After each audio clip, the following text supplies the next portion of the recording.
j'étais cinéphile, les gros films d'action, commerciaux, tout ça. J'allais pas voir les films indépendants.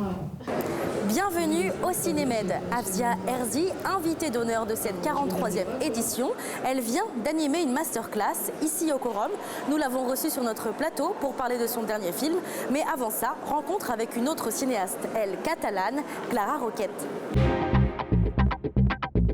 Clara Roquette est une jeune réalisatrice catalane. Elle débute sa carrière en tant que scénariste. Après plusieurs courts-métrages, elle présente à Montpellier un premier film très personnel.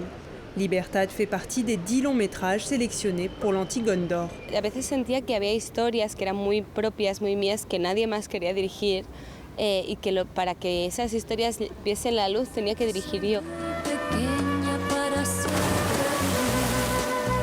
Y pasé todos los veranos de mi vida en un pueblo de la Costa Brava, que es donde pasa Libertad, así que tiene como, para mí son muchos recuerdos, muchas texturas.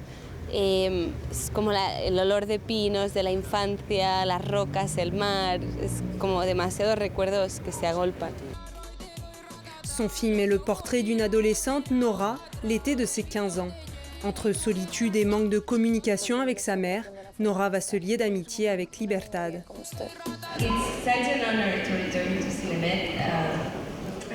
Pour la première fois samedi, elle a pu présenter son film devant un public français. Creo que es un privilegio poder tener este intercambio en directo y ver las reacciones en directo, que es algo que normalmente no pasa. Libertad sera projetée une seconde fois jeudi à 10h. Clara Roquette continue sa tournée des festivals avant une sortie en salle début 2022. Je suis un travailleur extraordinaire pour l'OASIFTE. Je suis capable de passer des mois sans rien faire et je voudrais déjà finir sans rien faire. C'est tout le paradoxe de Louis Buñuel, réalisateur resté insaisissable à travers ses 35 films sur près de 50 ans de carrière. Il débute dans les années 30 avec Un chien andalou, L'âge d'or et Terre sans pain. Sa marque de fabrique, le surréalisme. Ça va lui créer pas mal de problèmes, pas mal de soucis. Donc il va partir notamment au Mexique et entre-temps par Hollywood, il y a des difficultés. Il met beaucoup de temps avant de pouvoir retourner. Donc il y a une période mexicaine, puis des allers-retours Mexique-France, Mexique-Espagne, Mexique-France. C'est quelqu'un qui a une carrière très compliquée mais qui à chaque fois n'abandonne pas cette idée du surréalisme, alors que certains de ses camarades l'avaient abandonné. Après la guerre commence réellement l'âge d'or de Buñuel.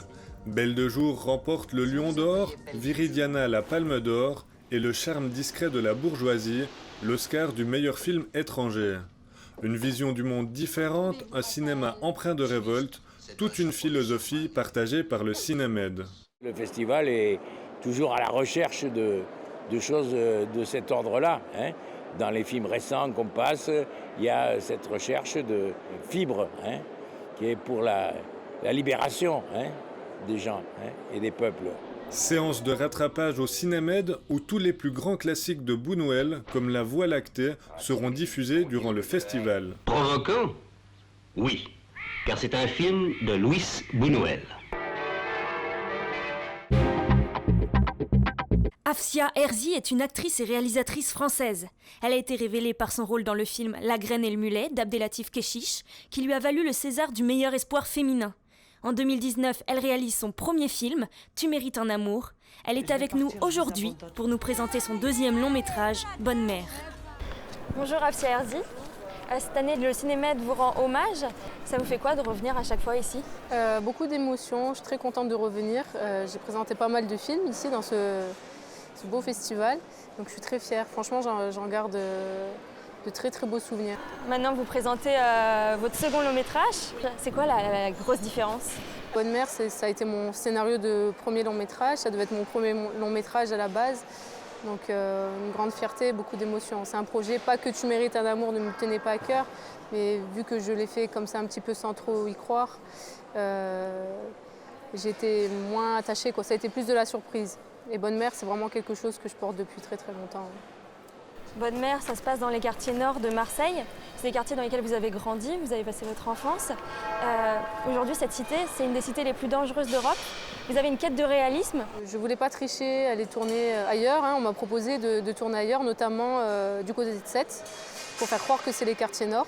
Et j'ai refusé, j'avais vraiment envie d'immortaliser ces tours, ces habitants et de les filmer. Donc oui, c'est sûr que ça n'était pas de tout repos, hein, mais j'avais envie de prendre le risque. Pendant le tournage, vous avez décidé d'embaucher des non-professionnels. Oui, c'est toujours dans la quête de réalisme. Pour Bonne Mère, je ne me voyais pas prendre des acteurs en fait. J'avais vraiment envie de filmer des visages marqués, des gens avec l'accent, mais j'avais envie de me lancer le défi artistique. Après, c'est vrai que c'est pas de tout repos que d'engager des non-professionnels, mais franchement, il me fallait ça pour le film. C'était très important et j'avais envie de relever le challenge aussi. Ce challenge, c'est par rapport à vous, par rapport à votre expérience? Oui, par rapport à moi. Moi, j'ai commencé, j'étais amateur hein, aussi. Avec La Graine et le Mulet, j'avais jamais joué, donc ça a été le pari d'Abdelatif Kechiche.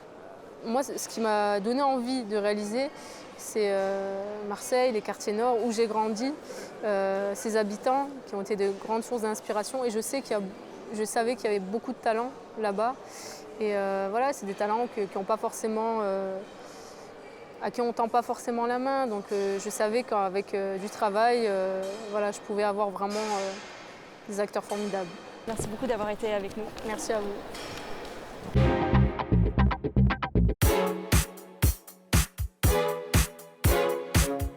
Partons à la rencontre de la dizaine de techniciens mobilisés et je peux vous dire que dans les coulisses, ça chauffe. Vous êtes ingénieur du son?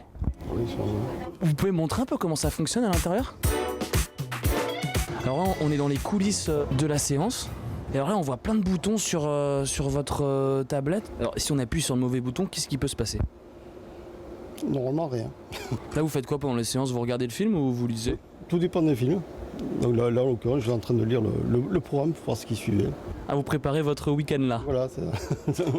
C'est quoi votre rôle ici? J'assure le bon fonctionnement de l'éclairage de la salle. Faut suivre la séance au cas où il se passe quelque chose, etc. Comme maintenant, quoi. Oui. Là, on discute. Exactement. Là, si ça se passe quelque chose, oui. Je regarde pas trop l'écran. On a enfin trouvé celui sur qui tout repose et il est indispensable. Je suis projectionniste. Je suis un artisan du cinéma. C'est un médecin de la pellicule un peu. Un peu, on va dire ça comme ça. Ah, la pellicule, c'est le cœur de la machine et y a pas intérêt à se louper, sinon on est mal. En espérant que c'est bien de la deuxième et bien la fin de la première. Ah, il faut pas se tromper là. Oui, il faut pas se tromper. Non, ça vous est déjà arrivé? Non, rarement. Quoi. Une fois, rarement. C'était la fin du film avant le début, quoi. Non, c'était la bobine 2 à la place de la bobine 3. Qu'est-ce qui s'est passé? Il mourait à la bobine, il ressuscitait à celle d'après, quoi. Vous l'avez compris, en coulisses, personne ne dort. Que faire ce lundi 18 octobre sur le festival du Cinémed? Eh bien, à 14h commence la compétition des courts-métrages avec 5 films, dont Salto de Nuno Balthazar et Noir Soleil de Marie Larrivée. À 20h, vous pourrez assister à la projection du film Presque, en présence des réalisateurs Alexandre Jolien et Bernard Campan. Une comédie dramatique qui prône le respect et le vivre ensemble. Moi, le regard d'autrui, je m'en branle!